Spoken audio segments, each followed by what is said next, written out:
আমাদের মনে রাখা উচিত চীন একটা বড় খেলা খেলে ও দীর্ঘ সময় ধরে পরিকল্পনা করে। তারা পরবর্তী 20 থেকে 40 বছর এমনকি তারপরে পরিকল্পনা করে। তারা তাদের দীর্ঘ খেলার অংশ হিসেবে হাসিনাকে আর্থিক সাহায্য দিতে পারে, কয়েকটা কন্ডিশনে দিতে পারে, যদি তারা কিছু জিনিস বিবেচনা করে। 1 নাম্বার, তারা যদি বাংলাদেশে তার ফুটপ্রিন্ট ধরে রাখতে চায় এবং বাংলাদেশি জনগণের সাথে একটা সৌহার্দ্য সৃষ্টি করতে চায়। 2 নাম্বার, ঋণ দিয়ে তারা হাসিনাকে ঋণের জালের মধ্যে আবদ্ধ করে ফেলতে পারে এবং তা দিয়ে তার শাসনের উপরে কিছু নিয়ন্ত্রণ বজায় রাখার চেষ্টা করতে পারে। আর 3 নাম্বার হইতেছে তারা আন্তর্জাতিক লেনদেনের একটা কারেন্সি হিসেবে চীনা মুদ্রার ব্যবহার বাড়াইতে পারে এর মাধ্যমে, কারণ তারা ঋণ দেবে চাইনিজ মুদ্রায়, যা তাদের আন্তর্জাতিক অর্থনৈতিক নীতির একটা গুরুত্বপূর্ণ লক্ষ্য। চীনা মুদ্রার ব্যবহার বাড়বে। তাই চীনের হাসিনাকে কিছু আর্থিক সহায়তা দেওয়ার গভীর উদ্দেশ্য থাকতে পারে। কি উদ্দেশ্য এক্স্যাক্টলি সেটা ওরাই জানে, কিন্তু আমরা অনুমান করতে পারি যে এই 3টা কারণে তারা হাসিনাকে সাহায্য দিতে পারে। যাই হোক, যেহেতু তারা ভারতের সাথে একটা ঠান্ডা যুদ্ধে লিপ্ত, তারা নিশ্চিত করবে যাতে তাদের এই সাহায্য চীনের স্বার্থ রক্ষা করবে, ভারতীয় স্বার্থ না।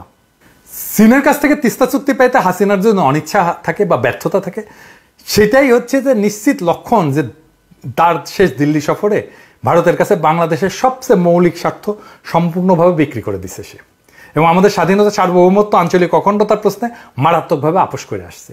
আমরা তার মন্ত্রীদের কাছ থেকে যে বিবৃতি শুনছি যে চীন যদি তিস্তা চুক্তির বিষয় উপস্থাপন করে তবেই হাসিনা বেইজিং এ তিস্তা নিয়ে আলোচনা করবে। তিস্তা আমাদের দেশের নদী আর এটা চীন উপস্থাপন করবে। তিস্তা কি আমাদের প্রবলেম না চীনের প্রবলেম?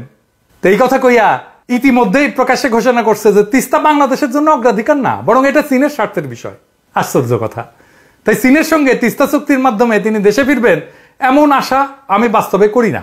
যাই হোক, আমরা তার সফরে ফলাফল নিয়ে অনুমান করতে চাই না, আমরা বরং তাকে বেনিফিট অফ ডাউট দিতে চাই। তার সফর শেষে যদি তিস্তা চুক্তি না হয়, তাহলেই আমরা দৃঢ়ভাবে এই সিদ্ধান্তে উপনীত হব যে সে তার ক্ষমতায় থাকার জন্য এবং তার সীমাহীন লুটপাট চালায় যাওয়ার জন্য বাংলাদেশকে ভারতের কাছে বিক্রি করে দিছে। এবং আমরা বুঝতে পারবো যে আমরা একটা স্বাধীন সার্বভৌম দেশের নাগরিক না, ভারতের নিছক ঔপনিবেশিক প্রজা। সেই মুহূর্তে আমরা তার শাসনকে কেবল অবৈধ হিসেবে বিবেচনা করব না, করব একটা দখলদার সরকার হিসাবে। গাজার মতো কাঁটাতারের ঘেরা অধিকৃত বাংলাদেশে উপনিবেশিক ভারতীয় স্বার্থের প্রতিনিধিত্বকারী পুতুল একটা দল হিসাবে। এই পুতুল সরকারের শাসন এবং তার প্রভু ভারতের উপনিবেশিক শাসন দূর করা তখন আমাদের সবচেয়ে পবিত্র দায়িত্ব হবে। 75-এর 14ই আগস্টেও কেউ কল্পনা করে নাই যে প্রবল প্রতাপশালী শেখ মুজিব নিজের বাসার সিঁড়িতে প্রাণহীন পড়ে থাকবে তার পরের সকালে, আর তার শেষকৃত্য করার লোক পাওয়া যাবে না, আর তার দলের লোকেরা পরের সরকারের মন্ত্রী হওয়ার জন্য ছুটাছুটি করবে। শেখ হাসিনা